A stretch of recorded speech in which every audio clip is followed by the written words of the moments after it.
আজকের হাল্লা বলে পলিটিক্যাল ডিবেট তো ডেফিনেটলি হবে। আমার সবথেকে আজকে ভালো লাগছে যে আজকে আমাদের সঙ্গে দেবব্রত দা এসেছেন, তৃণমূল কংগ্রেস সমর্থক। কারণ দেখুন, এক পেশে প্যানেল করা আমাদের কখনো উদ্দেশ্য নয়, এক পেশে অনুষ্ঠান করা আমাদের উদ্দেশ্য নয়। আমরা চাই যে গণতন্ত্রে শাসক থাকুক এবং তার একটা কনস্ট্রাকটিভ ডিফেন্স থাকুক, একটা বিরোধিতা থাকুক, এটা আমরা চাই। তো কাজেই আমি প্রথম আজকে পরিচয় করানোর আগে ছোট্ট দু চারটে জায়গা উল্লেখ করব, যেগুলো নিয়ে আজকে বেসিক্যালি আমরা আলোচনা করব। সেটা হচ্ছে তপসিয়ায় বেআইনি বাড়ি ভাঙা হচ্ছে, সেই ছবি ধরা পড়েছে, প্রথমের পর দ্বিতীয় বাড়ি, বিকেলের দিকে হালকা বিক্ষোভ এবং তার উপরে কেন্দ্রীয় বাহিনীর লাঠিচার্জ, পরিস্থিতি নিয়ন্ত্রণে নৌসাজ্জান এলাকায় প্রথম রাখবো। দ্বিতীয়ত রাখবো হচ্ছে আজকে মমতা বন্দ্যোপাধ্যায় একদম আইনজীবীদের মতো পোশাক পরে তিনি কলকাতা হাইকোর্টে গেলেন। সুপ্রিম কোর্টের পর এটা দ্বিতীয়বার তার কোর্টে যাওয়া এবং সেখানে পোস্ট পোল ভায়োলেন্সে তৃণমূলের যা যা ক্ষতি হয়েছে সেটা নিয়ে তিনি সওয়াল করলেন। যদিও মমতা সওয়ালের পরে আমার কাছে চিঠি আছে, দেখুন এই যে চিঠিটা আমি আপনাদেরকে দেখাতে পারি। প্রশ্ন একবার চিঠিটা একটু দেখাই আমরা। এই যে একটা চিঠি দেখাচ্ছি আপনাদেরকে, এই চিঠির হেডিং দেখলে আপনারা বুঝতে পারবেন যে কারা পাঠিয়েছে চিঠি। বার কাউন্সিল অফ ইন্ডিয়া, এই বার কাউন্সিল অফ ইন্ডিয়ার তরফ থেকে এই চিঠিটা পাঠানো হয়েছে state secretary of the state bar council, এবং যেখানে মমতা বন্দ্যোপাধ্যায়ের বিষয়ে একাধিক প্রশ্ন তোলা হয়েছে। সেই প্রশ্নগুলো আপনাদেরকে পরপর করে বলবো যে উনি আইনজীবী হিসাবে কোর্টে আসতে পারেন কিনা, তার বৈধতা এবং যুক্তিগ্রাহ্যতা নিয়ে প্রশ্ন তুলেছে বার কাউন্সিল অফ ইন্ডিয়া। সেই চিঠি আমি আমার চিত্র সাংবাদিক সেই ছবি আপনাদেরকে দেখালো। এই বিষয়টা আজকে আমরা রাখবো। তৃতীয় বিষয় আমরা রাখবো যে এর মধ্যে আমরা যেটা জানতে পারছি যে শান্তনু সিনহা বিশ্বাস, তাকে জিজ্ঞাসাবাদ করা হচ্ছে, কোন জায়গায় যাবে পরিস্থিতি সময় বলবে। এখনও পর্যন্ত যদিও এখতিয়ারের বাইরে সোনা পাপ্পু। এর মধ্যেই আপনারা হাওড়া শিবপুরে বোমাবাজির ঘটনায় অভিযুক্তকে খুঁজতে গিয়ে পুলিশ পৌঁছে যায় আন্ডারগ্রাউন্ড একটি রাজপ্রাসাদে, যেটা অরূপ রায় সমর্থিত বা অরূপ রায় ঘনিষ্ঠ তৃণমূলের একজন নেতা শামীম আহমেদ তার নাম, তার প্রাসাদ বাড়ি মাটির তলায় আন্ডারগ্রাউন্ডে, বাইরে ভাঙাচোরা বাড়ি কিন্তু ভেতরটা হচ্ছে রাজপ্রাসাদের মতো, দামি দামি আসবাবপত্র ইত্যাদি। এই মনে হয় সেই ছবি আমরা যেটা দেখতে পাচ্ছি, এই হচ্ছে সেই ছবি। আর আজকে আপনাদের আরেকটা ছবি দেখাবো, যেটা হচ্ছে দেখুন শৌখিন, আমরা প্রত্যেকে মানে আমরা যারা প্যানেলে রয়েছি তারা প্রত্যেকেই শৌখিনতাকে পছন্দ করি। হ্যাঁ, যে কেউ শৌখিন হবেন। আমরা তো এই যে যখন অপা দেখিয়েছি শান্তিনিকেতনের, কত সুন্দর সাজানো বাড়ি, হ্যাঁ, মানে অর্পিতার পার্থর নামে যে বাড়ি, বিলাসবহুল রিসর্ট, এর আগেও দেখিয়েছি। কিন্তু আজ দেখাবো দিলীপ মণ্ডল, যিনি হচ্ছে পৈলানের বিধায়ক, তার আরেকটি প্রাসাদোপম বাড়ি পাওয়া গিয়েছে। তার ছবিটা দেখুন। এই মানে আমি তো মাঝে মধ্যেই ভাবি যে কোনো এক জায়গায় মিস করে গেছি, হয়তো তৃণমূল কংগ্রেস করলে আমার এরকম সুইমিং পুল করা বাড়ি থাকতো নাকি আমি জানি না, যে দিলীপ মণ্ডল ঠিকঠাক কাজকর্ম করে রোজগার করে এই বাড়ি করেছেন কিনা। তো যাই হোক, আমাদের প্রতিনিধিও ঘুরে দেখিয়েছেন। সঙ্গে আরেকটা জায়গা আমরা একটু আলোচনার মধ্যে আনবো, এগুলো হেডারগুলো আমি বলছি। সেটা হচ্ছে যে ওপেন পশু হত্যা, ওপেন যে পশু হত্যার বিষয়ে নির্দেশিকা সরকারের এসছে এবং সেখানে কোনো জাত পাত বা ধর্মের বিষয় নয়, যে কোনো ওপেন ডোমেনে বা ওপেন এলাকায় পশু কাটা, মানে বাণিজ্যিকভাবে পশু কেটে যে মাংস বিক্রি হয়, সেই বিষয়ে নিষেধাজ্ঞা আসবে। এটাকে মানে নির্দেশ জারি করা হয়েছে, প্রশাসন ব্যাপারটাকে ইমপ্লিমেন্ট করবে। ওপেনলি রাস্তার পাশে কাটা মাংস ঝুলিয়ে রাখা বা পশু হত্যা করা যাবে না। পশু হত্যার বিষয়ে আরও কিছু নির্দেশিকা দেওয়া হয়েছে, সেগুলো তো কালকে আছে, তার সার্টিফিকেট নিতে হবে, এগুলো কালকেই সরকার পক্ষ থেকে ঘোষণা করেছিলেন। তো অনেক বিষয় আছে যেগুলো প্রতিদিন আপডেট হচ্ছে। সরকারের বয়স মাত্র 4 দিন। আমি 10 তারিখকে ছুটির দিন বাদ দিলে শপথ গ্রহণের পর 4টে দিন হয়েছে, সোম মঙ্গল বুধ, আজকে বৃহস্পতি। তো এই 4 দিনে যা যা আপডেট আপনাদেরকে দেখাচ্ছি। কিন্তু তার মধ্যে আমি প্রথম একটু নজর রাখবার চেষ্টা করি, আমাদের প্রতিনিধি ঘুরে দেখেছেন দিলীপ মণ্ডলের প্রাসাদোপম এই বিলাসবহুল পৈলানের তার যে বাগান বাড়ি ছিল, সেই বাগান বাড়িটা আমাদের প্রতিনিধি ঘুরে কি দেখাচ্ছেন আগে একটু দেখাই। কারণ আমি এবং আপনারা সবাই আমরা সৌন্দর্যের পূজারী। তো এই যে সুন্দর বাড়ি, এটা দেখে সবারই খুব ভালো লাগবে, ভালো লাগার কথা। আর কি ছিল বাড়িতে একবার একটু দেখাই। যে তৃণমূল কংগ্রেসের এই নেতা দিলীপ মণ্ডল, এলাকার বিধায়ক খুব সম্ভবত, তার যে বাড়ি, আমাদের প্রতিনিধির ক্যামেরায় কি উঠে এসছে দেখি। তৃণমূল বিধায়ক দিলীপ মণ্ডলের এই মুহূর্তে বাগান বাড়িতে এসে পৌঁছেছি আমরা। যদিও এই অন্য আরেকটি বাড়ি এবং এই বাড়ি, দুটো বাড়িতেই রেড চালাচ্ছে রাজ্য পুলিশ, তার বিরুদ্ধে একাধিক অভিযোগ রয়েছে। কিন্তু তার আগে বাগান বাড়িটা ঘুরিয়ে একটু দেখাই। আমার ঠিক বাঁদিকে লন এবং এলাকা, এবং আমি একটু এলাকাটা দেখানোর চেষ্টা করব। এই বাগান বাড়িতে রয়েছে সুইমিং পুল, বিলাসবহুল এই বাগান বাড়ি, যেটা বিধায়কের বাড়ি বলেই জানা যাচ্ছে। এবং সেই বাগানে যেমন বাগান রয়েছে, লন রয়েছে, সেরকমই রয়েছে একেবারে সুইমিং পুল। এবং এই বিলাসবহুল বাড়ি যেখানে তার একটা নির্দিষ্ট সময় কাটে, এবং এই বিলাসবহুল বাড়িতে তার বাগান বাড়ি হিসেবেই তিনি তার পরিচিত। ফলত এই এলাকার এতটা এলাকা জুড়ে তার এই বাগান বাড়ি, এবং এই বাগান বাড়ির পরিধিটাও আমি একটু আবার দেখাবো। যে আমি যে লন, আমার ডান দিকে যে লন ছিল, বাঁ দিকে যে সুইমিং পুল, সেই সুইমিং পুল পেরিয়ে লনের একটা পাশে রয়েছে দোলনা এবং বসার জায়গা। তার পাশাপাশি রয়েছে ক্যারাম খেলার জায়গা, অর্থাৎ আমোদ প্রমোদের জায়গা। একটু দেখানোর চেষ্টা করবো। সেখানে রয়েছে আমোদ প্রমোদের জায়গা, এবং ভিতরে রয়েছে আরো অনেক অনেক কিছু। বেশ বিলাসবহুল বাড়ি, তার চিত্র দেখা যাচ্ছে একেবারে একটা রিসর্টের মতো এই বাগান বাড়ি, যেটা শুধুমাত্র তার ব্যবহারের জন্য বা তার ঘনিষ্ঠ লোকেদের ব্যবহারের জন্য এইটা ব্যবহৃত হতো। এই বাগান বাড়ির পরিধি, এটা দেখে স্বাভাবিকভাবেই একজন বিধায়কের, বিষ্ণুপুরের একজন বিধায়ক, তিনি এই বিধায়ক এর আগের টার্মেও তিনি বিধায়ক ছিলেন, এখনো তিনি নবনির্বাচিত হয়েছেন।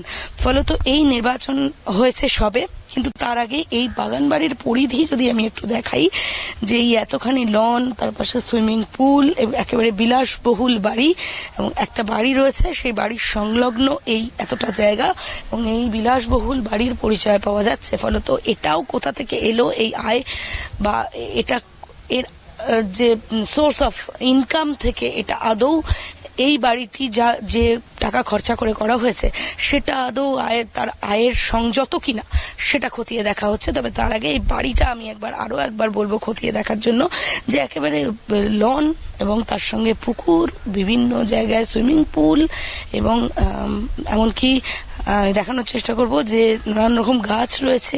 একেবারে বিলাসবহুল একটা রিসর্টের মতো এই বাড়ির সঙ্গে লাগোয়াই সুইমিং পুল, বসার জায়গা, লন ইত্যাদি বিভিন্ন রকম। ফলত এখানেই বড় প্রশ্ন হচ্ছে যে দিলীপ মণ্ডলের এই সম্পত্তি আদতে কি তার আয় বহির্ভূত নাকি আয়ের অন্তর্ভুক্ত, এটা নিয়ে প্রশ্ন থেকেই যাচ্ছে। ক্যামেরায় সমীরণ হাওলাদারের সাথে বীরপা হাজরা, ক্যালকাটা নিউজ। সব থেকে বড় কথা যে এটা আয় বহির্ভূত নাকি আয়ের সঙ্গে সঙ্গতি যুক্ত, এটা তো দিলীপ মণ্ডল সব থেকে ভালো বলতে পারবেন। আর না হলে যারা তার অ্যাকাউন্টেন্ট তাদের কাছ থেকে জানতে চেলে তারা হিসাব দেখাতে পারবেন। অভিরূপার পক্ষে সেটা সম্ভব হয়নি তার অ্যাকাউন্টেন্টদের সঙ্গে কথা বলে তার হিসাবপত্র দেখার। বাড়ির ছবিটা দেখালাম, হতে পারে তার আয় সঙ্গত, আবার হতে পারে আয় বহির্ভূত। আর না হলে বলতে পারবেন হচ্ছে তার দল তৃণমূল কংগ্রেস, আর না হলে শেষমেশ বলতে পারেন হচ্ছে আমাদের স্টুডিওতে উপস্থিত থাকা দেবব্রত রায়, যে আমাদের হাতের নাগালের মধ্যে রয়েছে। আমরা দেবব্রত বাবুকে জিজ্ঞেস করবো। একটা ছোট্ট কথা মনে পড়ছে, আমরা যখন স্কুলে ছিলাম তখন, সত্যি বলছি এটা কোনো বানানো গল্প নয় বা সঞ্চালনা করছি বলে, আমার থেকে বেশি নাম্বার পেলে, বিশেষত বাংলাতে, হ্যাঁ, বা ইংরেজিতে, হিস্ট্রি আমার খুব প্রিয় সাবজেক্ট ছিল, এগুলোতে বেশি নাম্বার পেলে আমার খুব হিংসে হতো, খুব হিংসে হতো। আজও দাঁড়িয়ে আমার থেকে বেটার কেউ সঞ্চালনা যদি করে অ্যাঙ্কারিং ফিল্ডে, আমার খানিকটা হিংসা। আমি সেটা প্রচার করি না, মানে সামনে প্রকাশ করি না, বাট ওর থেকে বেটার করবার চেষ্টা করি, সুস্থ একটা কম্পিটিশনে যাওয়ার চেষ্টা করি। দেবব্রতদা, আপনার এই যে দিলীপ মণ্ডলের বাড়ি দেখে হিংসে হচ্ছে দাদা? দেখুন, আপনারা যেটা দেখালেন প্রতিবেদনে, এটা মনে হয় নির্বাচনের আগে মনে হয় একদিনে তো তৈরি হয়নি, এটা দীর্ঘদিন থেকে হয়তো তৈরি করেছে, যেটা যা আপনি দেখালেন। ওটা আদৌ ওনার দিলীপ মণ্ডলের বাড়ি কি ওনার পরিবারের বাড়ি এখনও তো পরিষ্কার মনে হয়নি, মানে সেটা তদন্ত হলে আশা করি বোঝা যাবে। এবং বিভিন্ন এজেন্সি রয়েছে, যে এজেন্সি দিয়ে ফ্রেন্ড রিকোয়েস্ট পাঠানো হতো, বিজেপিতে জয়েন করে ওয়াশিং মেশিনে ঢোকো, তারপর শুদ্ধ হয়, তারপর বিভিন্ন পদ নাও, সিএম হও কিংবা মুখ্য সচিব হও কিংবা ইত্যাদি হও, কিংবা সুব্রত গুপ্তকে একটা ভালো জায়গায় দাও, সেই সব জায়গায় দেওয়া হয়। এখন সারা ভারত জুড়ে আমরা এগুলো দেখতে পেয়েছি। হয়তো দিলীপ মণ্ডল যায়নি বলে তাকে ওইভাবে ডাকা হয়েছে, এবং যা আপনারা দেখাচ্ছেন এগুলো ন্যারেটিভ তৈরি করার চেষ্টা হয়েছে। যদি শুনুন, কেউ যদি দোষী হয়, দেখাচ্ছে, আমি তো গল্প না, যদি কেউ দোষী হয় অবশ্যই শাস্তি হোক, না, কেউ যদি দোষী আমি অন্যায় বলছি না। না না যে কেউ এই- যদি অন্যায় করে থাকে অবশ্যই শাস্তি হোক। দিলীপ মণ্ডল কি অবশ্যই- করেন এমনি রোজগার জানেন আপনি, মানে কি করেন, মানে যেহেতু আপনারই সতীর্থ, না, আমি না, ওই না, জন্যই সতীর্থ, বলছি। বলে একজন তৃণমূল কংগ্রেস কিছুদিন আগে অবধি ছিল সবাই তৃণমূল। এখন যারা এখানে আপনি যদি স্টুডিওর বাইরে থেকে ঢিল নিয়ে ছুটতেন যার মাথায় পড়বে সেই তৃণমূল। এখন সেই জায়গা থেকে অনেকে বিধায়ক হয়েছে, অনেক সংসদ হয়েছে, ইত্যাদি ইত্যাদি হয়েছে। আবার অনেকে এখন পালাবদল হয়েছে যে কারণেই না, আমি এই সব কথাতে আসছি না, কে SMS করতো, কার হোয়াটসঅ্যাপ ছিল, কোন ওয়াশিং মেশিন ছিল, আমি বলতে চাইছি না। এইগুলো বলা মানে এই 93% ভোটকে উপেক্ষা করা। তাহলে এই হারকে না মেনে নিতে পারলে আপনাদের 11, 16 এবং 21-এর জয়কেও মানতে না পারা। উপেক্ষা না, আমার কথা হচ্ছে আমি ওটা বাদ দিয়ে দিলাম। আমি বলছি এই যে শামীম আহমেদের যে মাটির তলার বাড়ি, বা এই যে দিলীপ মণ্ডলের যে প্রাসাদের মতো বাড়ি, বা যেটাকে আমরা মোটামুটিভাবে হোটেল রিসর্টের মতো আমার লাগছে দেখে। আমরা যখন হোটেলে যাই আমি এই ব্যাপারে খুব থাকি যে একটু সুইমিং পুল থাকবে, বেশ সুন্দর সাজানো গোছানো হবে সেরকম। তো এই দিলীপ মণ্ডলের বাড়িতেও মোটামুটি একটা রিসর্টের মতো, এবং যেখানে সুইমিং পুল, বিলাসবহুল সব কিছু আমরা দেখতে পাচ্ছি। আমার কথা, আপনার কি জানা আছে যে বিষ্ণুপুরের বর্তমান বিধায়ক দিলীপ মণ্ডল, তার সোর্স অফ ইনকাম কি? মানে আপনি কি দলের থেকে খোঁজ খবর নিয়ে জেনেছেন নাকি জানতে না, পারেন? এগুলো তো ইনকাম ট্যাক্স ডিপার্টমেন্ট দেখবে, সিবিআই দেখবে, ইডি দেখবে। এখন কোথায় কে কি করে বেড়াচ্ছে কিংবা কার কত সম্পত্তি হচ্ছে, তার মানে কার এটা কটা আপনি গাড়ি জানেন না, আপনি আজকে জানার প্রয়োজন নেই। পরিষ্কারভাবে বলতে পারছেন না যে না, এটা তার জানার রোজগার থেকে প্রয়োজন নেই। করা এখন অর্থ। যদি এটা তো নির্বাচনী প্রচারের অংশ হওয়া উচিত ছিল। এটা নির্বাচনের আগে একদিনে তো এগুলো তৈরি হয়নি। একদিনও কি উনি এটা বানিয়ে ফেলেছেন নাকি হঠাৎ মাটি ফুঁড়ে বেরিয়ে এসেছে, সেটাও তো নয়। এখন করেছে নির্বাচনী প্রচারে, এরা ব্যবহার করতে পারতো। এখন নির্বাচন হয়ে গেছে, একটা ন্যারেটিভ তৈরি করতে হবে তৃণমূল দলটা কত বাজে ছিল, কত খারাপ ছিল। এই কারণেই না, সরকারে তৃণমূল দলে আবার বলছি, তৃণমূল দলকে মেলাইন করা নাই। দিলীপ মণ্ডল একজন বিধায়ক বিষ্ণুপুর থেকে, এবার তিনি জিতেছেন, রিপ্রেজেন্টেটিভ, মানুষের ভোটে জিতে এসেছে। এখন মানুষকে সম্মান জানাতে হবে। এখন যে মানুষগুলো দিলীপ বাবুকে ভোট দিয়েছেন, তো তাদেরকে তো আমরা অস্বীকার করতে পারি না। যে মানুষগুলো ভোট কিছু, দেখুন এই ভোটটা হলো কিছু মানুষ কিন্তু গণতান্ত্রিক অধিকারের বাইরেও রয়ে গেছে, তাদেরকেও অস্বীকার করার জায়গা নেই। আগামী দিনে হয়তো নির্বাচন হবে, কি পদ্ধতিতে জিতেছে, কি হয়েছে। আমি ভবানীপুর কেন্দ্রে একজন কাউন্টিং এজেন্ট ছিলাম, আমি জানি অন্তত কি পদ্ধতিতে নির্বাচন হয়েছে, কত রাউন্ড অব্দি মমতা ব্যানার্জি এগিয়েছিলেন। একটু বলতে শেষ করতে দিন, আপনার টার্ম মেলে আপনি নিশ্চয়ই বলবেন। আপনি কাউন্টিং এজেন্ট ছিলেন ভবানীপুর কেন্দ্রে, ছিলেন না তো? তাহলে আপনি মাঝখানে ঢুকছেন। উনি তো নিজে প্রার্থী। হ্যাঁ, উনি তো নিজেই প্রার্থী ছিলেন। আমরা এখন বলছি দিলীপ মণ্ডলের বাড়ি নিয়ে। আচ্ছা, আমার সঙ্গে কিন্তু সুস্মিতা বিশ্বাস, জাতীয় কংগ্রেসের, একবার দেখিয়ে দিই, সুস্মিতা দি রয়েছেন আমার সঙ্গে। এই চেয়ারটা ফাঁকা ছিল বলে আমি এতক্ষণ পরিচয় করাতে পারছিলাম না। সাখারভ সরকার, বিজেপি মুখপাত্র, তিনি আমাদের সঙ্গে এসে উপস্থিত হয়েছেন। আমরা দিলীপ মণ্ডল নামক বিষ্ণুপুর পৈলানের বিধায়কের বাড়ির ছবি দেখাচ্ছি, আর সেই বাড়ি নিয়ে প্রশ্ন করছি। আমার একটাই প্রশ্ন, যে দিলীপবাবু রোজগারের সঙ্গে সঙ্গতি রেখে এরকম করতেই পারেন, যে কেউ করতে পারে আমাদের রাজ্যে। দেখুন, আমরা আজকে যদি রিলায়েন্স কোম্পানির যিনি মালিক তার বাড়ি দেখিয়ে প্রশ্ন করি, তাহলে তিনি তার আয়ের সঙ্গে সঙ্গতি রেখে কাগজপত্র বলবেন যে ভাই এত বড় কথা তুমি বলছো কি করে, এটা তো আমার বাড়ি, তার এই কাগজপত্র, আমার রোজগার এত হাজার কোটি টাকা আমি রোজগার করি, এরকম 10টা রিসর্ট আমি একদম ঠিক বলেছেন তৈরি করতে ওই পারি। পোলানি মোড় যেটা আছে, ওখানে পোলানি মোড়, ওখানকার যে রিলায়েন্স কোম্পানির যে বিল্ডিংটা ভাড়া দিয়েছেন, উনি জানেন কিনা জানি না, 5 থেকে 7 লাখ টাকা মান্থলি ভাড়া পান। মান্থলি ভাড়া পান, তো এরকম না হতে পারে। আচ্ছা, আপনি ছেড়ে দিন। কবে জানলেন? আচ্ছা, এটা আপনি কবে খবর? দুজনের মধ্যে গন্ডগোল করবেন। আপনি বলতেন নির্বাচন তো হয়নি, এই আমি একটাই জিনিস, আপনার তো নির্বাচনী প্রচারটা কাজে লাগানো উচিত ছিল। দেবব্রত, আপনি যেহেতু নিজের পরিচয়টা আরো ভালোভাবে দিলেন যে আপনি ভবানীপুরে কাউন্টিং এজেন্ট ছিলেন, তার মানে আজও আপনি মনে প্রাণে তৃণমূল এবং আগামী দিনেও তৃণমূল থাকবেন। আপনারই একজন সতীর্থ, আপনার দলের একজন 80 জনের বিধায়কের মধ্যে একজন দিলীপ মণ্ডল, তার আমি শুধুমাত্র সোর্স অফ ইনকামটা জানতে চেয়েছি। যে এত হতে পারে তিনি বিরাট ব্যবসায়ী, আমি দেবাশিস চক্রবর্তী ভাই আদার ব্যাপারী হয়ে আমি জাহাজের খোঁজ নিতে যাচ্ছি, হয়তো আমার দরকার নেই, আমি জানি না সেটা। আপনি কি পারবেন বলতে? আপনি বলছেন এখন তদন্ত করা দরকার, এটা তো ঠিক না। আপনি একজন দলের আপনার কর্মী, জয়ী বিধায়ক, তাকে বলছেন তদন্ত। এটা একটা হিংসে অভিযোগ। এখন আপনি যদি প্রশ্ন করেন বিজেপি এই পরিমাণ সম্পত্তি কেন, সারা ভারতের 80% সম্পত্তি বিজেপি নিয়ে রেখেছেন, বিজেপি নিয়ে রেখেছেন, জানেন সেটা? আমি নেব। আচ্ছা, আপনি আবার একটু আপনার সময় আসলে বলবেন। আমি আমার কলিগ সোমদত্ত রয়েছেন, আমি ওকে রিকোয়েস্ট করবো যে যদি অভিরূপাকে একবার ফোনে ধরা যায়। হ্যাঁ, অভিরূপা হাজরা আমাদের প্রতিনিধি গিয়েছিলেন, উনি কি দেখেছেন এটা একবার যদি আমরা ওর মুখ থেকে একবার শুনি। ওর তো আমরা দেখলামই বক্তব্য। আমি সুস্মিতাদির কাছে আছি। সুস্মিতাদি, এই বিরাট বাড়ি, হতে পারে উনি ইন্ডাস্ট্রিয়ালিস্ট, তৃণমূল বিধায়ক বলে তো কেউ মাথা দিব্যি দিয়ে রাখেনি ভাই তুমি রোজগার করতে পারবে না, তা তো নয়। তিনি ব্যবসা করে রোজগার করতে পারেন, তিনি অন্য কাজ করে রোজগার করতে পারেন। হ্যাঁ, অভিরূপা রয়েছে মনে হয় আমাদের সঙ্গে। আচ্ছা, অভিরূপার সঙ্গে যোগাযোগ করছি। দিদি, তোমার দেখে কি মনে হচ্ছে এই বাড়িটা বিরাট? তোমারও আশা করি স্বপ্ন থাকবে যেরকম একটা বাড়ি হোক তোমার দক্ষিণ দমদম বিধানসভা তো তোমার এলাকা, তার মধ্যে। এবার ব্যাপারটা হচ্ছে দেবাশিস দা, আমি কালকেই ওই সুড়ঙ্গের মধ্যে বাড়ি দেখেছি শিবপুরে। হাওড়া, শিবপুর। হ্যাঁ বললাম শিবপুরে। আর আজকে দেখলাম এই পৈলানে এই দিলীপ মণ্ডলের বাড়ি। আমি দুটো বাড়ি দেখি না স্তম্ভিত। সাজানো বাড়ি মানে দেখেননি? সাজানো বাড়ি দেখেছি কি দেখিনি আমি এই না, প্রথম। সাজানো বাড়ি কেন? হাতি বাড়ি না না, সাজান না, ও, শাহজাহান। শাহজাহান তো আছে, হাতি না না, এক সেকেন্ড একটু হাতি বলতে বাড়ি দিই। তো আছে, হাতি মুখ বাড়ি, তো দেখতে হবে। হাতি মুখ বাড়ি, ক্যামেরা বাড়ি। দেখা গেছে বিজেপির অফিসে যাক, না, ছেড়ে না, দিন, না, ছেড়ে দিন, ছেড়ে দিন। না না অফিসে একটা বাড়ি এক। আচ্ছা, যেটা সামনে আসছে আমরা সেটা ধরি। হ্যাঁ, এবার বিষয়টা হচ্ছে এই দুটো বাড়ি দেখে একটা জিনিস বোঝা যাচ্ছে, এটা আয়ভুক্ত কোনো মানে পরিবারের পক্ষে, মানে যদি আয়ভুক্তও হয় এইরকম বাড়ি কোনো পরিবারের পক্ষে, আমি বলছি যৌথ পরিবার, যেটা আজকে এখানে দিলীপ মণ্ডলের ছেলে সে আজকে বারংবার বলছে এটা আমাদের পৈতৃক সূত্রে বাড়ি, এই বাড়িটা আমার বাবা কাকা জ্যাঠা সবার নামে ভাগ করা, এটা আমার বাবার একটা ভাগ আছে, একটা পোর্শন আছে। এবার হয়তো সেই ডকুমেন্টস ওরা দেখিয়ে দেবে, কারণ ডকুমেন্টস একটা দলিল আমি করতেই পারি আমার সব ভাইয়ের নামে, করে আমি সেখানে দেখাতেই পারি আমরা সব ভাই সেখানকার মালিক, সবটাই ম্যানমেড। তা সুতরাং সেটা করাই যায় আর্টিফিশিয়াল ওয়ে। না, আপনি করতে পারেন। ওই বাড়ির দাগ নাম্বার এবং খতিয়ান দাদা নাম্বার- একটু ফার্স্ট রাউন্ডটা বলতে দিন। না না, নিয়মটা সাখারব বাবু, First round টা সাখারব বাবু, বলতে দিন। নিয়মটা হচ্ছে ফার্স্ট রাউন্ডে যে যার মতো বলুক, আপনি নিশ্চয়ই আপনার এরপরেই আপনার টেনিওর মানে এবার- আপনার টাইম আছে। হ্যাঁ, এবার তাতে দেখাতে পারি, এবং তারা বলছে যে আজকে এই বাড়িতে বাবা নেই কিংবা উনি প্রেজেন্ট ছিলেন না, তখন গেছে আর কি সাংবাদিকরা এবং যারা যারা সমস্ত তদন্ত সংস্থাগুলো হয়তো যাচ্ছে এক এক করে।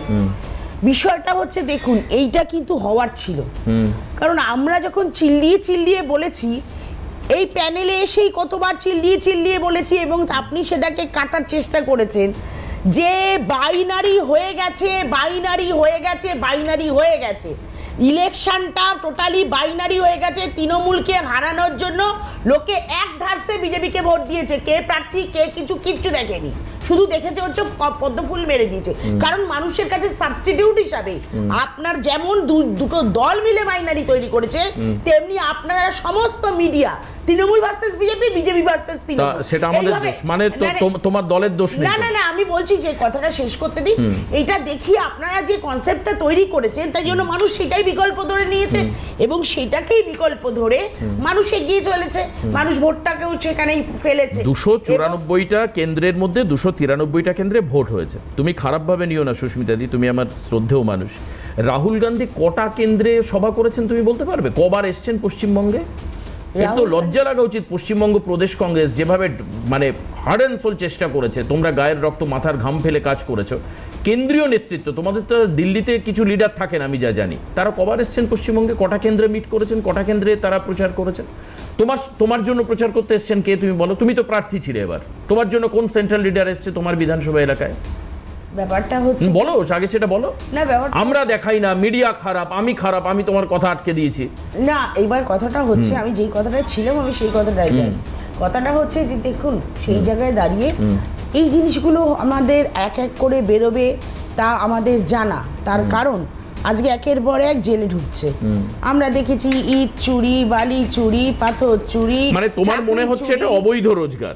অসম্ভব, এটা কোনো বৈধ রোজগার থেকে এই রকম পারে না, বাড়ি বেশ। হতে পারে না। আমি- আপনি তো তাও ওটা ভিতরে চিড়িয়াখানা দেখালেন না। না, চিড়িয়াখানা ভিতরে- পাখি, ম্যাকাও পাখি আছে, যে পাখি ম্যাকাও পাখি- এক একটা পাখির দাম 2.5 লক্ষ টাকা। 2.5 লক্ষ টাকা, ম্যাকাও 2.5 লক্ষ পাখিটা। টাকা ম্যাকাও আর পাখি। বাকিগুলো সব এই যে মডেল। এই যে ছবি দেখাচ্ছি। হ্যাঁ, ম্যাকাও পাখির হ্যাঁ। আমি দেখেছি, এবং ম্যাকাও পাখি, কাকাতুয়া আছে। ম্যাকাও তো অরিজিনাল এখানে হ্যাঁ হ্যাঁ, দেখাচ্ছে। একটু বড় করে দেখাই। এবং সেখানে ওই চিড়িয়াখানায় হ্যাঁ, হ্যাঁ। ওই এক একজন মানে এই যে চিড়িয়াখানার দেখেছো, এই পাখির এক একটা পিস হচ্ছে প্রায় 2 থেকে 2.5 লক্ষ হ্যাঁ, টাকা। হ্যাঁ, একদম একদম, হ্যাঁ, আমি জানি এটা। হ্যাঁ। এবং তার সাথে বেশ, চলো একটা বিরতি নিই। বিরতির পর ফিরে এসে সাখাওয়াত সরকার আমাদের সঙ্গে রয়েছেন, সাখারব সরকার বিজেপি মুখপাত্র, উনি কি বলছেন শুনবো। আমি চেষ্টাও এটা করব যে যদি সম্ভব হয় অভিরূপা হাজরা যে অন স্পট গিয়েছিল ভিজিট করতে এলাকা, যার সম্পাদক বিজেপি মুখপাত্র শাখারব সরকার রয়েছেন, আপনার কাছে যাব। দিলীপ মণ্ডল, আপনার বারবার করে অবৈধ ইনকাম, রোজগার, চুরি, পাচার, তোলাবাজি, কাটমানি, এই কথাগুলো বারবার করে বলেছেন। আমি আবারও বলছি যে এই দিলীপ মণ্ডলের রোজগারটা কি সেটা আমরা জানি না, কিন্তু তার যে বাড়ি আপনি দেখছেন সেটা দেখে আপনার কি মনে হচ্ছে? আচ্ছা, একটা মিনিট একটু দাঁড়াই। অভিরূপা আমাদের সঙ্গে রয়েছে, অভিরূপা হাজরা। অভিরূপা, আজকে তোমার তুলে ধরা প্রতিবেদন আমরা এখন হাল্লা বলে দেখাচ্ছি, এবং আমার সঙ্গে তৃণমূল, বিজেপি এবং কংগ্রেসের মুখপাত্ররা উপস্থিত রয়েছেন আজকের প্যানেল ডিসকাশনে। আমি তোমার কাছ থেকে একটু জানতে চাইছি, অনফিল্ড রিপোর্টে তুমি যা তুলে ধরেছো, যা বলেছো আমরা শুনেছি, দেখিয়েছি, কিন্তু এটা বলো যে দিলীপ মণ্ডলের রোজগার নিয়ে কিছু জানতে পারা যাচ্ছে কিনা, বা এলাকার মানুষের সঙ্গে কথা বলে তুমি কিছু জানতে পেরেছো কিনা, মানে যদি এটা তার আয় বহির্ভূত হয় সেই রকম ব্যাপার কোনো ইঙ্গিত বা সন্দেহ সাধারণ মানুষ কিছু জানিয়েছেন কিনা, তুমি ঘুরে কি দেখলে, ওখানে তোমার এক্সপিরিয়েন্স কিরকম? দেখো, পাঁচযোগ বনে যাওয়ার মতো প্রতিবেদন তুমি দেখলে, এবং আমরা যেটা দেখেছি সেটাই মানুষের সামনে তুলে ধরেছি। এক্ষেত্রে দিলীপ মণ্ডলের একাধিক আয়ের উৎস জানা গিয়েছে, বিভিন্ন ব্যবসা রয়েছে তার, কিন্তু সেই ব্যবসার কতখানি আয় হতে পারে, সেই আয় এতখানি বাড়ি হতে পারে কিনা, এ নিয়ে এলাকাবাসীর সন্দেহ রয়েছে। পাশাপাশি ক্যামেরার সামনে মুখ না খুলতে চাইলে অনেকেই মনে করেছে যে এই বিলাসবহুল বাড়ির পেছনে বা বিলাসবহুল এই এত জায়গা, শুধু একটা জায়গার মধ্যে চারটে কনস্ট্রাকশন, একটা পূর্ণ হয়ে গিয়েছে আর 3টে হচ্ছে, আন্ডার কনস্ট্রাকশন রয়েছে। তাহলে তো এই এত বিপুল পরিমাণে সম্পত্তি এবং সেটাকে রক্ষণাবেক্ষণ করা, এই সমস্ত কিছু দিলীপ মণ্ডল করতেন তার বেআইনি রোজগার থেকে, অনেকেই মনে করছেন।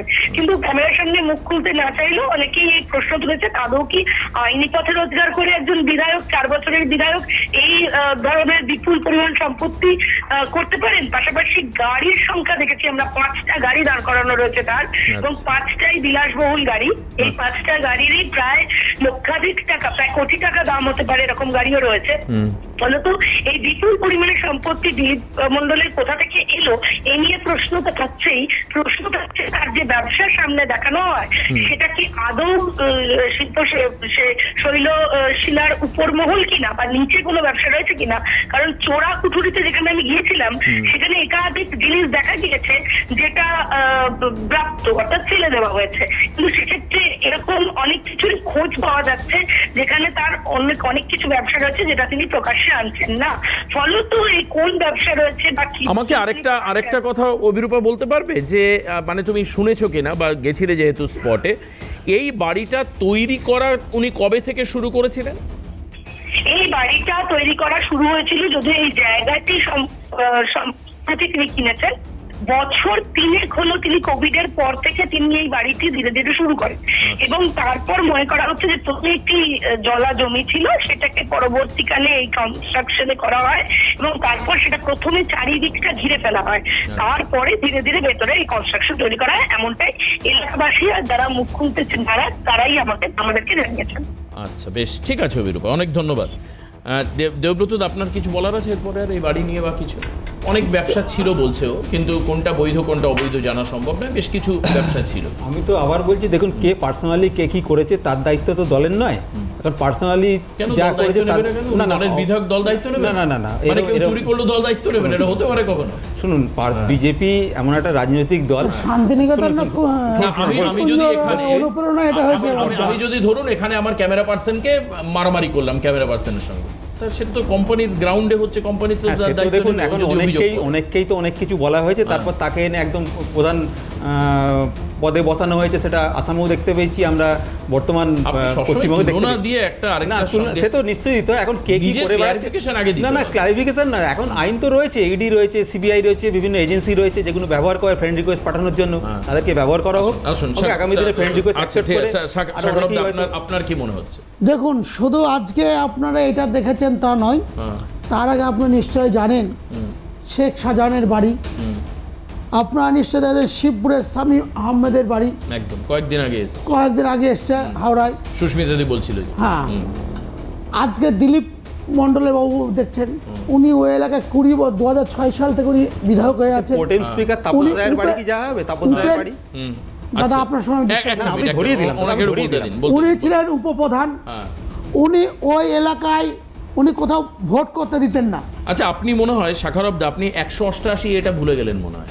188 ভবানীপুর একটা বাড়ি আছে, হ্যাঁ, যেমন নামটা শান্তিনিকেতন নাকি? আমি আগে বলে দিচ্ছি ওটা শান্তিনিকেতন, আমি ওইটাই বললাম যে শান্তিনিকেতন অনুপ্রেরণা ওটা হয়েছে এখানে, সেটাও একটা দেখবার ব্যাপার আছে। বা আবার আমাদের বোলপুরে যে শান্তিনিকেতন আছে সে অপাকে দেখে আবার অনুপ্রাণিত হয়েছে কিনা, এটা একটা বিষয় আছে। আর তাছাড়া আজকে দিলীপবাবুর কথা বলছেন, আপনাদের জানা আছে কি জানা নাই, পানাকুয়া, আমগাছিয়া, রায়গঞ্জ, কুলি, দাগি, আশুতি 1, 2, চটা, এই অঞ্চলগুলোতে উনি কোনোদিন ভোট করতে দেননি, আচ্ছা, কোনোদিন ভোট করতে দেননি এই অঞ্চলগুলোতে। একটু আগে দেবব্রতদা বললেন বা আপনারাও দেখালেন মনে হয় যে ওনার ছেলে দাবি করেছে এই জমিটা আর এই না বাড়িটা, এটা আমরা দেখাইনি, সুস্মিতা দি ইনপুটটা দিলেন। ইম্পোর্টে দিলেন না, এখানে ওনার ছেলে দাবি যে ছেলে করেছে দাবি করেছে পৈতৃক সম্পত্তি এবং 4-5 জনের কিন্তু সম্পত্তি। এখন যেটা যে চটা মৌজায় জেল নাম্বার 12 দাগ নাম্বার 620, এই দাগ নম্বরে ওনার দিলীপ মণ্ডলের নামে আছে, ওনার নামে। শুধু তাই না, ওনার এই জমিটার পেছনে যেটা আছে সেটা একটা খাস জায়গা, সেটা জলাজমি। আচ্ছা। সেই জলাজমিটাকে উনি ভরাট করেছেন। 1 নম্বর এটা বেআইনি কাজ। জানি না দেবব্রত ওরা কেন জানেন না। ওনার বাড়িতে যে পশু পাখিগুলো আছে, ইনি প্রাণী একটা উনি অনুমোদন নিয়েছেন, বন্যপ্রাণী আইন বলছে, বন্যপ্রাণী আইন তার উনি অনুমোদন আছে কিনা একটা প্রশ্ন। অনুমোদন আছে কিনা জানা নাই। এবং সত্যি মজার কথা হচ্ছে আপনি যে বাড়িটার কথা বললেন শান্তিনিকেতন অনুপ্রাণিত বা অপাকে দেখি অনুপ্রাণিত হয়েছে কিনা সেটা জানি না, কিন্তু এটুকু কনফার্ম দিলীপ বাবু কাছে আরও কিছু অনুপ্রাণিত হচ্ছে ওখানকার বাবান গাজী, ভোলা সর্দার, সাগর গাইন, আপনার সঞ্জীব ঝা, কানা বেলটা, এরাও কিন্তু এই দিলীপ বাবুকে দেখে অনুপ্রাণিত। না, তো আপনার কাছে এত ইনপুট রয়েছে, আপনার কাছে কি দিলীপ মণ্ডলের রোজগার নিয়ে কোনো ইনপুট আছে? দিলীপ বাবু তো এর আগের দিনে তো মাছ ব্যবসায়ী ছিলেন, উনি তো উপপ্রধান ছিলেন নন ম্যাট্রিক। নট অনলি দ্যাট, তার মানে মাছ ব্যবসায় ভালো প্রফিট আছে, আমি ইচ্ছে করলে মাছ ব্যবসা করতে পারি। করতে পারেন, কারণ কেষ্টবাবু তো মাছ কেষ্টবাবু বলে না কেন, শাহজাহানের নাম আপনি বললেন, শাহজাহান তো চিংড়ির ব্যবসায়ী। চিংড়ি ব্যবসা করেন, হ্যাঁ। কেষ্টবাবু মাছ ব্যবসা করে, কেষ্টবাবু এখন চরম তারপরে কি দেবাশিস দা আপনি বলতে চাইছেন একমাত্র মাছ ব্যবসায়ী এখন লাভ? মাছ ব্যবসায়ী লাভ, ল্যাঠা মাছ, না চিংড়ি মাছ। এখন না, এটা লাভ ছিল, আগামী দিনে এটা কি এখন লাভ নেই আর কি। এখন লাভ নেই। আর সব থেকে মজার ব্যাপার হচ্ছে কি একটা বলতে গেলাম, উনি তো উপপ্রধান ছিলেন, হ্যাঁ, অস্ত্র ওনার শুধু বাড়িটা না, এর বাড়িতে এত পরিমাণে অস্ত্র আছে ওখানকার থানাকে হার বানাবে, অত্যাধুনিক অস্ত্র।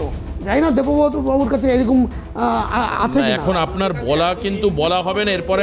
এটা ইডির কাছে নেই, প্রশাসনের কাছে নেই, প্রশাসনের কাছে নেই, তারা মুভমেন্ট করুক। আপনারা এত কিছু জানেন, তারা এদিকে কোনদিন আপনারা মুভমেন্ট করতে দিয়েছেন? না, বেশ, আমি একটা বিরতি নিই, একটা বিরতি নিই, একটা বিরতি নিই। এখান দাদা হ্যাঁ, না উনি কি জানেন দাদা একটা মিনিট।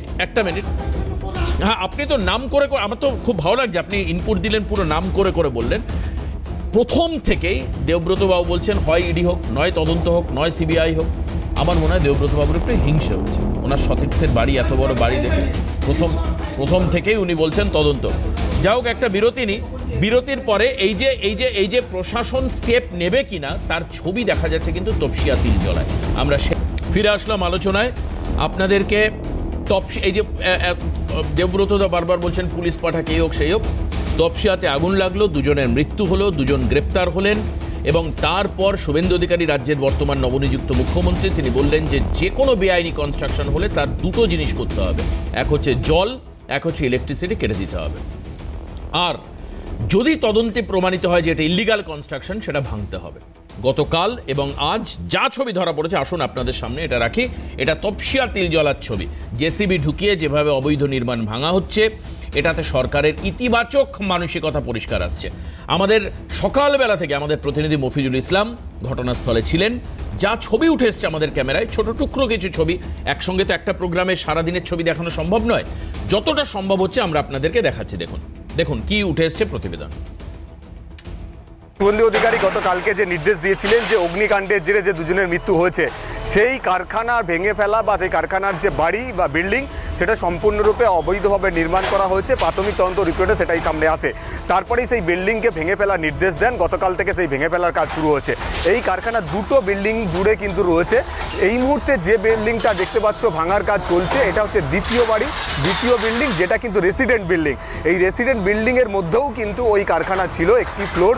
সেই ফ্লোর জুড়ে কিন্তু কারখানাটা ছিল, যে চামড়ার ব্যাগের কারখানা, সেটা কিন্তু এখানেও ছিল। ফলে অগ্নিকাণ্ডের ঘটনাস্থল হিসাবে এই বিল্ডিংটাকেও কিন্তু দেখা গিয়েছে, যে কারণে তদন্ত কমিটি তারা তদন্ত করতে এসে এই বাড়িটাকেও চিহ্নিত করে যে বাড়িটার মধ্যে সম্পূর্ণরূপে বেআইনিভাবে নির্মাণ করা হচ্ছিল, বেআইনিভাবে নির্মিত এই বিল্ডিংয়ের মধ্যেই কিন্তু এই কারখানাটা বেআইনিভাবে চলছিল। সেই রিপোর্ট হাতে পাওয়ার পরেই তারপর এই দুটো বিল্ডিংকেই ভেঙে ফেলার নির্দেশ দেন মুখ্যমন্ত্রী। সেই মোতাবেক গতকালকে 50/1/D জিজে খান রোডের যে বাড়ি, প্রথম যে বাড়ি যেটা গতকালকে ভাঙার কাজ শুরু হয়েছিল বুলডোজার চালিয়ে, সেটা প্রথম দিকে বুলডোজার চালিয়ে ভাঙা হয়। পরবর্তী আজকে সকাল থেকে ওই বিল্ডিংয়ের বিভিন্ন ছাদ এবং অন্যান্য ফ্লোরগুলোতে কাঁইতি দিয়ে হাতুড়ি দিয়ে পুরসভার কর্মীরা তারা ভাঙার কাজ করছে।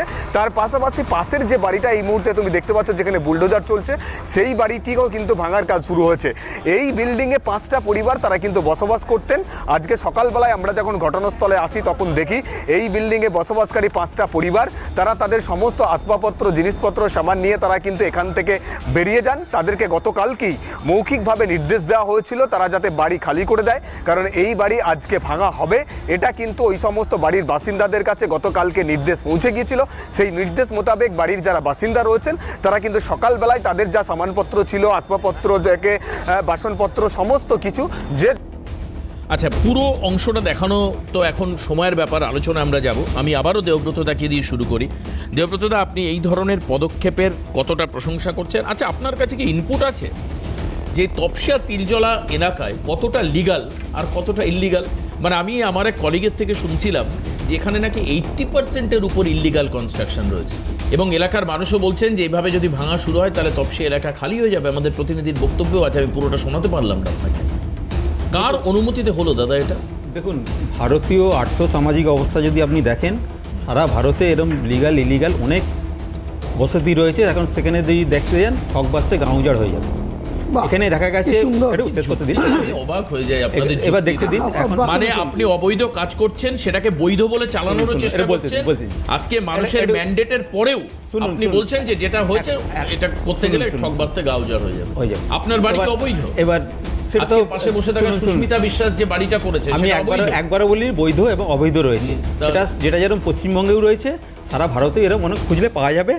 এখন উত্তর ভারতীয় সংস্কৃতি আমাদের এখানে আমদানি করা হয়েছে। কি বলছেন এখন দেবুদা? বলছি- এটা একটা মানে অ্যানসার হলো না না না, একটা যে গরিব সারা আপনি ভারতবর্ষে আছে, তাই জন্য আপনি আমাদের একটা কলকাতায় সমর্থন আছে। করেন, গরিব বাহ। মানুষের দোকান ভাঙা এইটা- হয়। এইটা একটা- না না, একটা এইটা গরিব একটা মানুষের দোকান- দোকান ভাঙা না, হয়, গরিব গরিব মানুষ- মানুষ- না, না, মানুষ- গরিব মানুষ মানুষের সমর্থন করে। গরিব মানুষ বলে নয়। বলুন, লজিক দেন, ওনাকে বলতে দেন। যে ওর বাড়িতে ঢিল মেরেছে বলে, আমার বাড়িতে ঢিল মেরেছে বলে কখনোই ওর না, বাড়িতে কিন্তু ঢিল একটা মারবে। গরিব মানুষের সেরকম মাথা বিষয় ছাদ না। কেড়ে নেওয়া হবে, একটা গরিব ও মানুষের চুরি দোকান করেছে ভাঙা বলে হবে। আমাকেও চুরি একদম করতে হবে। একদম এই যে সমর্থন গরিব করে। মানুষ সেন্টিমেন্ট আনবেন না দাদা, গরিব মানুষের সেন্টিমেন্ট এনে কোনো লাভ নেই। অবশ্যই আনতে হবে। আজকে না, এত বড় বড় বিল্ডিং হয়েছে, গরিব মানুষ এত বলে বড় আপনার বিল্ডিং, বাড়ি আপনি করবে? অবৈধ গরিব মানুষ কেন এটা বলছেন? ভাঙুন, বলতে দিন। ভারতবর্ষের reference টেনে নিয়ে আসছে। তার মানে গরিব মানুষ হলে সে অবৈধ কাজ করতে পারে? ধরি নাকি? আপনাকে যদি একজন গরিব মানুষ মার্ডার করে, আপনি বলবেন যে গরিব মানুষ মার্ডার করেছে, ঠিক আছে? দেশের মধ্যে অনেক কিছু খুব ধরি নাকি? বলবে? এখানে 56% ডেট রেশিও, 56 টাকা দেনা করে চলে, 100 টাকা রোজগার হলে যেখানে 56 টাকা দেশের চলে। হাঙ্গার ইন্ডেক্সে কোথায় আছি আমরা? এগুলো একটু দেখুন, রাজ্যের ডেট রেশিওটা আর দেখুন। যখন তাহলে সেগুলো আমরা আরে নিজেরা রাজ্যে- ধরি নাকি? একের তাই- পর এক তাহলে- আমরা আরে ঘোষণা বাবা, করেছি, আপনাদের তথ্য সংসদে যদি- সেই বিল আবার এক কথা- সইটা করে আরে, বেরিয়ে তথ্য নিয়ে গেছে। কথা বলবো। এখন আমরা- কেন এই আস্তে আস্তে এক এক করে, এক এক করে, কারণ মানুষ এক এক গরিব করে। মানুষের দিদি দিদি গরিব একটু মানুষের- এক এক করে। আমি গরিব দেবব্রত মানুষের যদি দার কাজ কথা চলে নিয়ে যায়, আসছি। আমরা একটা নিশ্চয়ই সাগর তার দেখো। পাশে আপনি থাকবো। এখানকার গরিব যে মানুষের কাজ চলে যায়, আমরা তাদের আপনি পাশে ঋণের বোঝার কথা বলছেন। এই- আপনার মুখ্যমন্ত্রী যদি শপথ নিয়েছিলেন 2001 সালে, 2011 সরি, মুখ্যমন্ত্রী কারো হয় না, মুখ্যমন্ত্রী সবার হয়। তখন ছিল আপনার বলে কথা নয়। আরে ঠিক আছে, তখন আপনার পশ্চিমবাংলার দেনা ছিল 1 লক্ষ। আপনি কোন দেনার কথা বলছেন? হয়েছে 1 লক্ষ কোটি টাকা। হ্যাঁ, আর সেটা এখন আজকের আট দিনে লক্ষ- 8 লক্ষ কোটি টাকা। 8 লক্ষ কোটি টাকা এসে দাঁড়িয়েছে। একদম। আর আপনি আজকে দেনার কথা শোনাচ্ছেন দাদা। না, আমি এই খুব ভালো জায়গা ধরেছেন। দেনা দায়ের কথা খুব ভালো বলছি না। জায়গা ধরেছেন। আমার না, কথা আমি হচ্ছে- দেবব্রতদার কথা না, বলছি। না, একটা খুব মিনিট, ভালো একটা জায়গা মিনিট, প্রশ্ন একটা করেছেন। মিনিট। এখনো দিয়েছে statement। গোটা রাজ্যে যে ইল্লিগাল কনস্ট্রাকশন হয়েছে, তার জন্য দেবব্রতদা বলছেন এগুলো সব গরিবের জায়গা, এগুলোকে ঠিক হয়েছে, যেটা হয়েছে সারা ভারতে আছে, রাজ্যে হয়েছে, আমার কোনো অসুবিধা নেই। মানে আপনি চিন্তা করুন, মানুষের ম্যান্ডেটের পরেও আজকে দেবব্রত রায় আমার এখানে বসে তৃণমূল রিপ্রেজেন্টেটিভ, আরে ম্যান্ডেট থেকে তিনি বলছেন- এখানে প্রশ্ন রয়েছে ম্যান্ডেট নিয়ে। তিনি এখানে তো আগামী দিনে মামলা হচ্ছে। আত্মগ্লানি থাকে একটা সুপ্রিম মানুষের। কোর্টে observation রয়েছে। মানে আপনি বলছেন যে তাহলে অবৈধ নির্মাণ ভাঙা উচিত হচ্ছে না?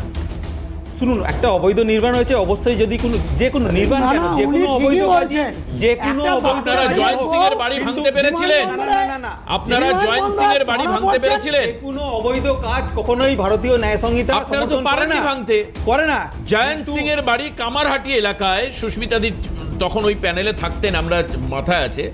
জয়ন্ত সিং এর প্রাসাদের মতো বাড়ি, হাইকোর্টের অর্ডার পরেও বাড়ির একটা ইটে টাচ করার সাহস হয়নি ওই এলাকার আমি একটা পুরসভা। কথা বলবো একটুখানি? একটা ইট টাচ করতে আমি একটু পারেনি। কথা বলবো একটু। হ্যাঁ। বিষয়টা হচ্ছে এই যে বললেন না সর্ব জায়গায় ছড়িয়ে আছে, একদম ঠিক।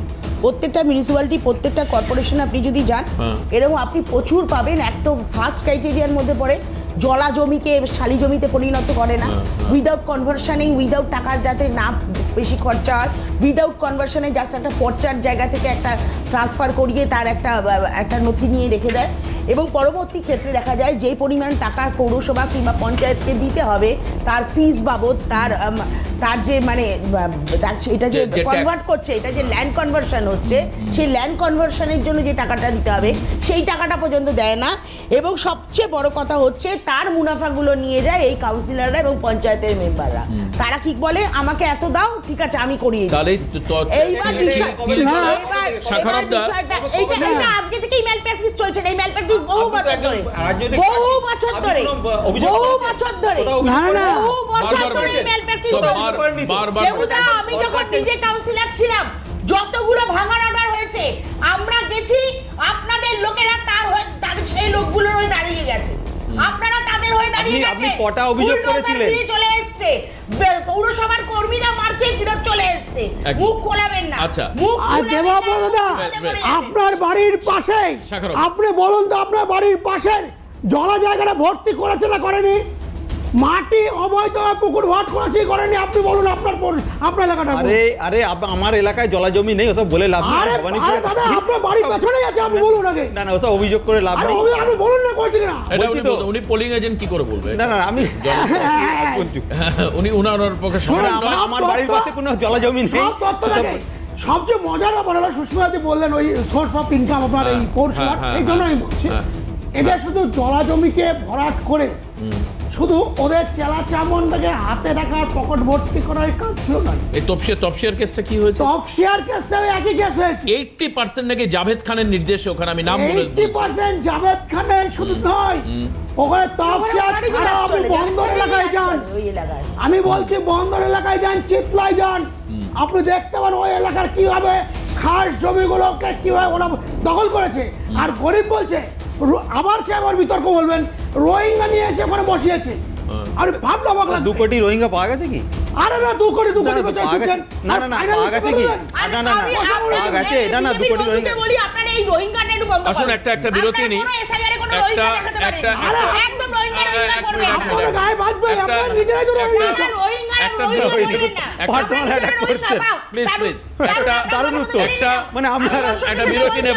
একটা বিরতি নেব। বিরতির পর ফিরে এসে আমরা দেখাবো আপনাদের যে অরূপ বিশ্বাসের তৈরি করা ক্লক টাওয়ার, লেক টাউনের ক্লক টাওয়ার নয় কিন্তু, ওটা সুজিত বোসের এলাকা। অরূপ বিশ্বাসের তৈরি করা গড়িয়ার তরুণ সংঘ বলে একটি ক্লাব, আমার যদি ভুল না হয় মিলন সংঘ, তাহলে মিলন সংঘ, আমার হয়তো ভুল হতে পারে। সেই জায়গায় যে ক্লক টাওয়ার ছিল সেই ক্লক টাওয়ার আজকে ভেঙে দেওয়া হয়েছে। এটা হাইকোর্টের নির্দেশে এই ক্লক টাওয়ার ভাঙা হয়েছে। মিতালি সংঘ, মার্জনা করবেন, রাইট নাম হচ্ছে মিতালি সংঘ, তার মাঠ দখল করে অরূপ বিশ্বাস তার পাওয়ার দেখিয়ে একটা ক্লক টাওয়ার তৈরি করে দিয়েছিল। আপনারা জানেন যে বিভিন্ন জায়গায় তৃণমূলের আমলে সৌন্দর্যায়নের নামে বিভিন্ন রকম মিনার হয়েছে, সৌধ হয়েছে, তারই মধ্যে আইন কানুন মানবে না। আপনাদের একটা ছবি দেখাই, যেখানে আজকে তপসিয়ার তিলজলা এলাকায় কেন্দ্রীয় বাহিনী রীতিমতো তাড়া করে সরালো ভিড়কে, যারা বিকেলের দিকে প্রতিবাদ করতে এসেছিল। দেখুন সেই ছবি।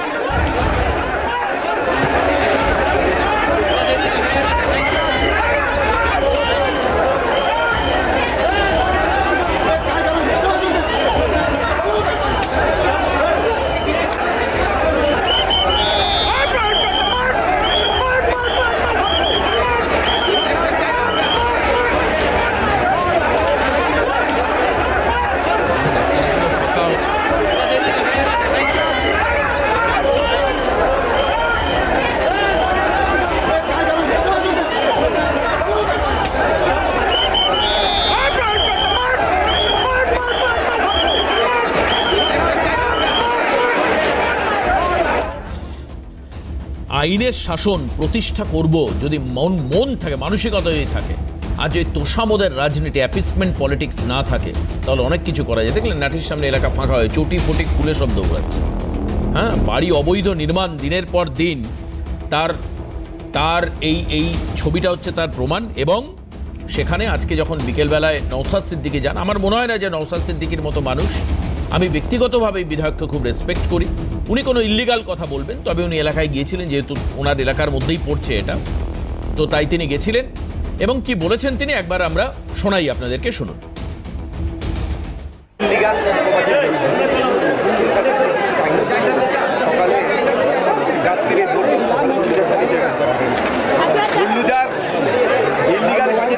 কোনো ইলিগাল বিল্ডিং আমি বিপক্ষে, কিন্তু তাদেরকে তো নির্দিষ্ট টাইম দিতে যাবে। ইনারা চ্যালেঞ্জ করছেন, এদের যে পেপারপত্র সব রেডি আছে, তারপরও এটা শুধু ক্ষমতার দম্ভ দেখিয়ে এই ধরনের অন্যায়গুলো চলছে, এগুলো কোনোভাবেই মেনে নেব না।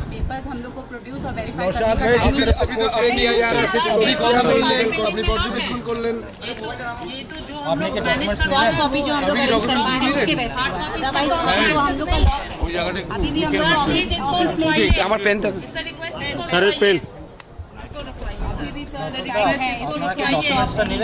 আমি একটা ডকুমেন্টসের কপি নিয়েছি এবং আমি আমার আইনজীবীর সাথে কথা বলি বিষয়গুলো নিয়ে। তো এগুলোকে ছেড়ে দেওয়ার বিষয় নয়, এরা মানে মানুষের লাইফ থ্রেট হয়ে যাচ্ছে না।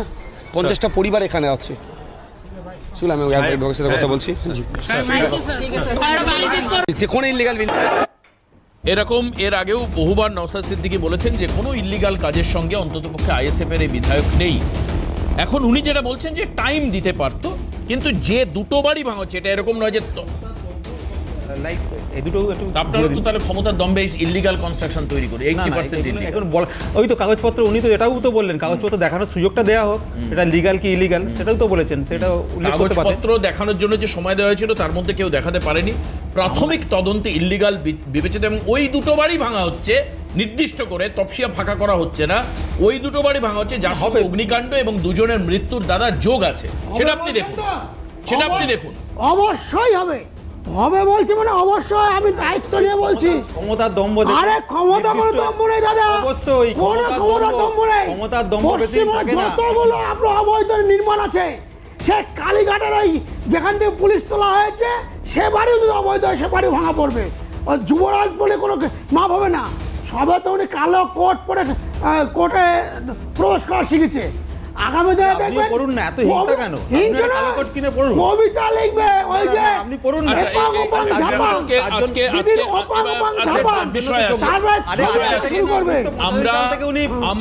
আমরা ব্যক্তিগত আক্রমণের পক্ষপাতী নই। মমতা বন্দ্যোপাধ্যায় যদি কোথাও অপমানিত হন, সেটা রাজ্যের মানুষের অপমান, কারণ রাজ্যের প্রাক্তন মুখ্যমন্ত্রী মানুষকে অপমান করেছে। ঠিক আছে, যাকে আপনি আমাকে একটু বলতে দিন। আজকে শুভেন্দু অধিকারী বলছেন যে মমতা বন্দ্যোপাধ্যায় যেন নিরাপত্তায় ঘাটতি কমতি না হয়, কিন্তু স্পেশাল অ্যাডভান্টেজ যেন কেউ না পান। অভিষেক বন্দ্যোপাধ্যায় স্পেশাল অ্যাডভান্টেজ পেতেন, 33টা গাড়ির কনভয় নিয়ে ঘুরতেন, স্পেশাল জেট ক্যাটাগরি পেতেন। আজকে দেবব্রতদা বলতে পারবেন ওনার দলের তো 22 জন সাংসদ আছেন, বাকি 21 জন এই সুবিধা পান কি না? পান না। তাহলে অভিষেক কেন পেতেন? তার উত্তর দেবব্রত বাবু দিতে পারবেন না, কিছুতেই পারবে না দিতে, উল্টো পাল্টা এদিক সেদিক করে বোঝানোর চেষ্টা করবেন। কিন্তু সেই স্পেশাল অ্যাডভান্টেজ তুলে নেওয়া হয়েছে। অভিষেকের বাড়ির সামনে যে ত্রিস্তরীয় নিরাপত্তা ছিল, সেটা তুলে নেওয়া হয়েছে। অতিরিক্ত কনভয় গাড়ি, নিরাপত্তা, জেড ক্যাটাগরি তুলে নেওয়া হয়েছে। একজন সাধারণ সাংসদ যা নিরাপত্তা পান, তাই অভিষেক পাবেন। উনি তো একজন সাধারণ সাংসদ, উনি তো আর কিছু নন হিসাব মতো কনস্টিটিউশনে। আজকে আমরা যেটা দেখতে পেলাম, মমতা বন্দ্যোপাধ্যায় যখন আজকে হাইকোর্টে গেছেন, কেন গেছেন? একটি মামলা লড়তে, যেখানে ভোট পরবর্তী হিংসা, সেখানে তৃণমূলের 10 জন মতো মানুষের প্রাণ গেছে, সেই বিষয়ে উনি সওয়াল জবাব করতে গিয়েছিলেন। কিন্তু মমতা বন্দ্যোপাধ্যায়কে দেখে কোর্ট চত্বর উত্তপ্ত হয়, এবং এক দল, তারা আইনজীবী হতে পারেন, অন্য মানুষ হতে পারেন, আমার কাছে সেই তথ্য নেই, তারা স্লোগান দেন বাজেভাবে। কি স্লোগান দিয়েছেন শোনাই একবার।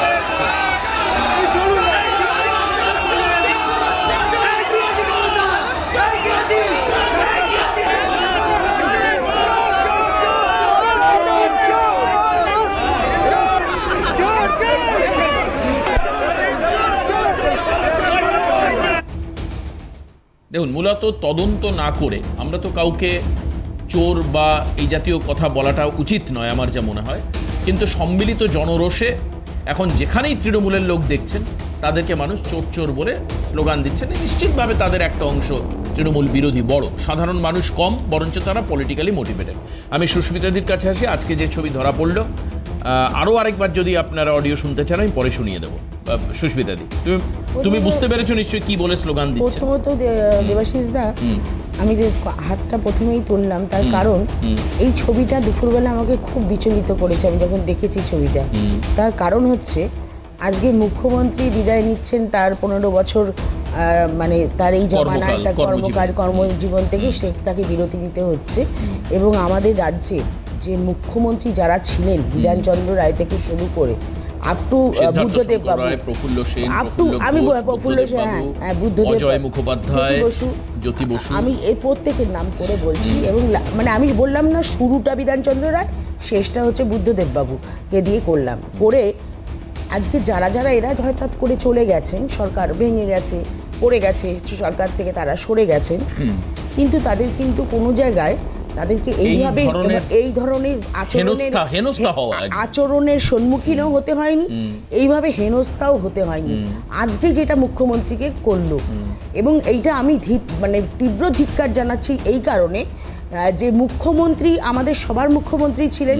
উনি কোনো দলের নেত্রী হতেই পারেন, উনি কোনো স্ট্যান্ড নিতেই পারেন, উনি কোনো কথা বলতেই পারেন, কিন্তু সেই জায়গাটা সে একটা এই ঘটনা তুমি নিন্দা জানাচ্ছ। হাতে সময় গো দেবব্রত দা একটু বলুন, সাখরব দাকে বলে শেষ করুন। তাকে চোর চোর বলা, এই কালচার আমাদের কালচার হতে পারে, বাংলার কালচার হতে পারে। আচ্ছা, দেবব্রত দা কি বলছেন? 2011 সালে যখন পট পরিবর্তন হয়েছিল তখন কিন্তু রবীন্দ্রসঙ্গীত শোনানো হয়েছিল। 55,000 তৃণমূল কংগ্রেস এবং অবিভক্ত কংগ্রেসের কর্মীদের খুন করার পর সিপিএম চলে গেছিল। সেখানে কিন্তু কারোর গায়ে হাত পড়েনি। মমতা ব্যানার্জি রবীন্দ্রসঙ্গীত শুনেছেন, শিষ্টাচারে রাজনীতি করেছিলেন। একটু দাঁড়ান। এবার কারা স্লোগান দিল, কারা চোর চোর বললো, কালো যারা আইনের ব্যবসা করে, যারা আইনের রক্ষক, শুনুন, যেই নির্দিষ্ট হবে কেউ যদি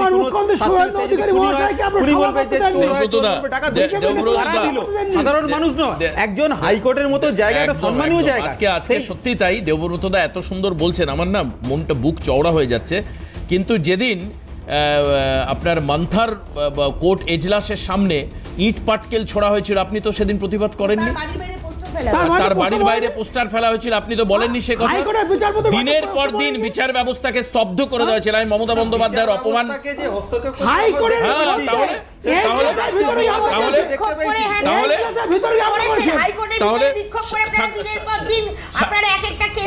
দিনের পর দিন মেলাইন করা হয়েছে। মানে একটা যদি কেউ ভুল করে সেটা ভুল দিয়ে জাস্টিফাই করতে হবে, তাই তো? এইবার এটা জাস্টিফাই করতে হবে। যদি কেউ ভুল করে থাকে সেটা জাস্টিফাই করতে হবে, ভুল দিয়ে। হাইকোর্টের মতো জায়গায় সেটা ভুল হয়েছিল, ওই ভুল কাজটাই করবেন, তাই তো? ভুল হয়েছিল বলুন। আজকে আচ্ছা শেষ করবো, হাতে সময় নেই।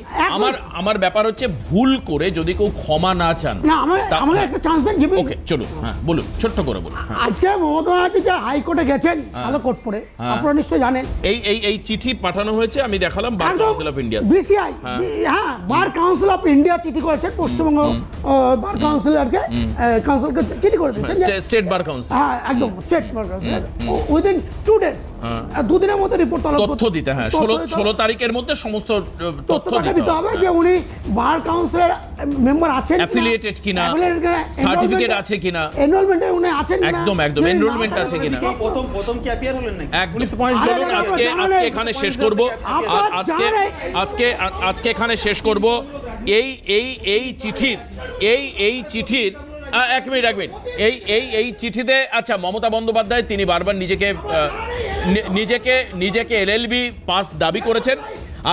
আজকে বার কাউন্সিল অফ ইন্ডিয়া এই হেডে লিখেছেন যে আগামী দুদিনের মধ্যে ইন বিটুইন দ্য 16th মে তার অ্যাফিলিয়েশন, অ্যাপ্রুভাল, অ্যাকনলেজমেন্ট ইত্যাদি সম্পর্কে যা সংশ্লিষ্ট পেপার সেটা স্টেট বার কাউন্সিলকে সাবমিট করতে হবে, এটা বলেছেন। দেখা যাক কি হয়। আজকে এখানে শেষ করব। অনেক ধন্যবাদ জানাবো সাখরব বাবুকে, সঙ্গে আমাদের সঙ্গে ছিলেন সুস্মিতাদি এবং দেবব্রত দা, প্রত্যেককে সর্বোপরি আপনাদেরকে ধন্যবাদ জানিয়ে আজকের অনুষ্ঠান শেষ করছি। ভালো থাকবেন, সুস্থ থাকবেন, নমস্কার।